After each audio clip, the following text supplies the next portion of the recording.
अगर आप कोई सरकारी जॉब के लिए अप्लाई करना चाहते हैं या आपके पास कोई गवर्नमेंट जॉब है और आप पर कोई ट्रायल चल रही है और उस दरमियान अगर कोर्ट आपको एक्विट करती है या कन्विक्ट करती है तो आपकी उस सरकारी नौकरी पर क्या असर पड़ सकता है, ये डिटेल्ड लॉ के साथ हम जानेंगे आज के इस वीडियो में, जिसे सुप्रीम कोर्ट ने एक रीसेंट जजमेंट में डिस्कस किया है। इस वीडियो को अंत तक देखें क्योंकि हो सकता है कि ये आपके बहुत काम आए। शुरू करते हैं आज का ये खास वीडियो। नमस्कार दोस्तों, मैं हूं एडवोकेट पुनीता जोशी और आप देख रहे हैं लॉ फैक्टो। ये वो चैनल है जो आपको जागरूक करता है आपके कानूनी अधिकार से। इस चैनल को सब्सक्राइब कर लीजिए और उन लोगों को भी शेयर कीजिए जिनको इनकी ज़रूरत है। अगर आपके जीवन में कोई कानूनी समस्या है तो डिस्क्रिप्शन में मेरी कॉन्टैक्ट डिटेल्स हैं जिसके द्वारा आप मुझ तक या मेरी टीम तक पहुंच सकते हैं और समस्या का समाधान भी पा सकते हैं।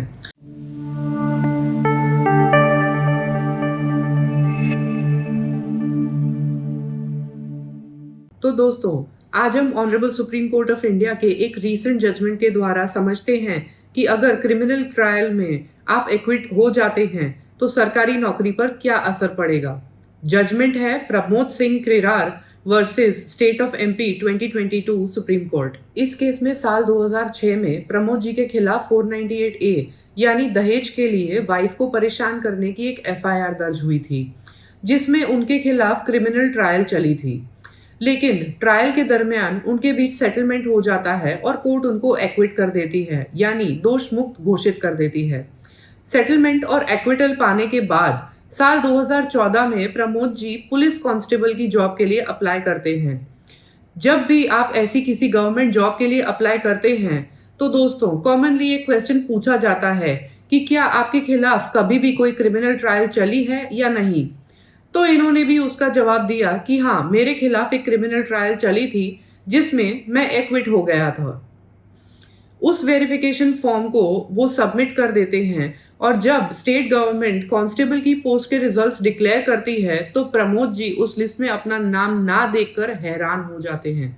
जब वो सिलेक्ट ना होने के कारण को जानने की कोशिश करते हैं तो उन्हें पता चलता है कि साल 2006 में उनकी वाइफ ने उनके अगेंस्ट जो 498A की FIR दर्ज करवाई थी और उन्होंने ट्रायल फेस करी थी और फिर वो एक्विट हो गए थे। उस बेसिस पर ट्रायल चलने की वजह से सरकार ने उन्हें कांस्टेबल पे भर्ती करने से मना कर दिया। इस बात से व्यथित होकर वो हाईकोर्ट पहुंचते हैं और अपनी बात को रखते हुए कहते हैं कि साल 2006 का इतना पुराना केस है और वो भी 498A का, जिसमें मैं एक्विट हो गया था, तो सरकार ने जो निर्णय लिया है वो गलत है। ऑनरेबल हाई कोर्ट उनकी बात को मानती है और डायरेक्शन देती है कि सरकार उन्हें तुरंत प्रभाव से नौकरी पर रखे। इस ऑर्डर से नाखुश होकर सरकार हाई कोर्ट की डिवीजन बेंच में अपनी याचिका लगाती है। यहाँ आपको बता देती हूँ कि जब भी कोई पिटिशनर या कोई भी इंसान, फिर चाहे वो सरकार ही क्यों ना हो, अगर उसकी रिट हाईकोर्ट में डिसमिस हो जाती है तो अपील हमेशा डिवीजन बेंच में करी जाती है। इस केस में भी जब सरकार डिवीजन बेंच के पास अपील फाइल करने गई और उसने हियरिंग करी तो हियरिंग के दरमियान सरकार ने ऑनरेबल सुप्रीम कोर्ट के judgement Avtar Singh versus union of India 2016 पर रिलाय करते हुए कहा कि अगर किसी इंसान के क्रिमिनल एंटीसीडेंट्स हैं, फिर भले ही वो एक्विट हो गया हो, उससे कोई फर्क ही नहीं पड़ता, क्योंकि अल्टीमेटली ये एम्प्लॉयर के डिस्क्रिप्शन में है कि उसे किस एम्प्लॉय को अपॉइंट करना है और किस एम्प्लॉय को नहीं, और इसीलिए इसमें जुडिशरी भी इंटरफियर नहीं कर सकती। अब स्टेट गवर्नमेंट की इस आर्ग्यूमेंट को हाईकोर्ट के डिवीजन बेंच में मान्य रखा गया और हाईकोर्ट ने सिंगल बेंच के ऑर्डर को सेट असाइड करते हुए ऑब्जर्वेशन के साथ कि स्टेट गवर्नमेंट के पास भी ये डिस्क्रिशन है कि ऐसे पर्सन को नौकरी ना दे, यानी जो कांस्टेबल की जॉब प्रमोद जी को मिली होती है वो उनसे वापस छीन ली जाती है। अब प्रमोद जी हाईकोर्ट के इस डिवीजन बेंच के ऑर्डर को चैलेंज करने जाते हैं सुप्रीम कोर्ट में।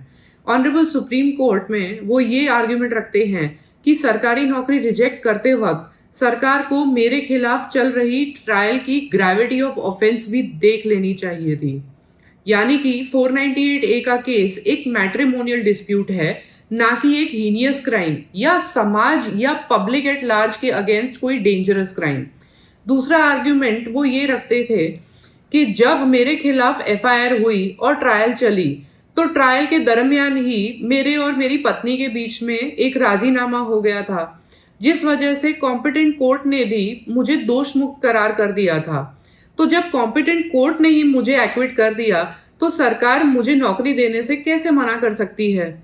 तीसरा सबसे इम्पोर्टेंट आर्ग्यूमेंट उनका ये था कि अगर मेरे मन में कोई नाला फीडे इंटेंशन होता तो मैं वेरिफिकेशन फॉर्म में ये कभी नहीं दर्शाता कि मेरे खिलाफ 498A की ट्रायल चली थी और मैं उस ट्रायल में एक्विट हुआ था। अब स्टेट गवर्नमेंट की आर्ग्यूमेंट के वक्त सरकार ने फिर से वही आर्ग्यूमेंट्स रखे और वही आर्ग्यूमेंट्स उन्होंने बोले जो उन्होंने हाई कोर्ट में करे थे कि भले ही प्रमोद जी एक्विट हो गए, पर ये तो हमारा डिस्क्रिशन है एज एन एम्प्लॉयर कि हम उनको नौकरी पर रखें या ना रखें। ऑनरेबल सुप्रीम कोर्ट ने दोनों पार्टीज की आर्ग्यूमेंट्स को सुना और फिर अपनी बात रखते हुए कहा कि स्टेट अपने डिस्क्रिशनरी पावर्स यूज नहीं कर सकते, आप आर्बिट्ररी पावर्स को भी यूज नहीं कर सकते, आपको सिर्फ इक्वालिटी पर ध्यान रखना पड़ेगा। जहां तक बात 498A जैसे ऑफेंसेस की है, तो बात ये ऑफेंसेस मैट्रिमोनियल है, ना कि पब्लिक एट लार्ज में कोई हीनियस क्राइम। इस वजह से आपको इसे बाकी ऑफेंसेस से अलग रखना पड़ेगा। दूसरी बात ऑनरेबल सुप्रीम कोर्ट ने ये कही कि प्रमोद जी को ऑलरेडी एक्विटल मिल चुका है, जहां उन्होंने उनकी वाइफ के साथ समझौता कर लिया था और उसी वजह से ट्रायल में जितने भी प्रोसिक्यूशन विटनेसेस यानी कि जितने भी गवाह थे वो सब होस्टाइल यानी पक्षद्रोही हो गए थे, इसलिए ट्रायल कोर्ट ने प्रमोद जी को दोष मुक्त ठहराया था। तीसरी और सबसे इंपॉर्टेंट बात जो ऑनरेबल सुप्रीम कोर्ट ने ऑब्जर्व करी कि स्टेट गवर्नमेंट जो बार बार ये कह रही है कि उनकी डिस्क्रिशनरी पावर है, तो ये तब तक लागू पड़ता है जब तक कोई इंसान छुपाता है कि उस पर कभी भी कोई क्रिमिनल केस की ट्रायल चली थी।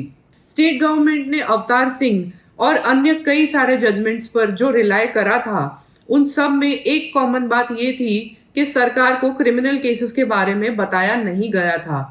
पर इस केस में तो जॉब अप्लाई करते समय ही प्रमोद जी ने डिक्लेयर करा था कि उनके खिलाफ क्रिमिनल ट्रायल चली थी।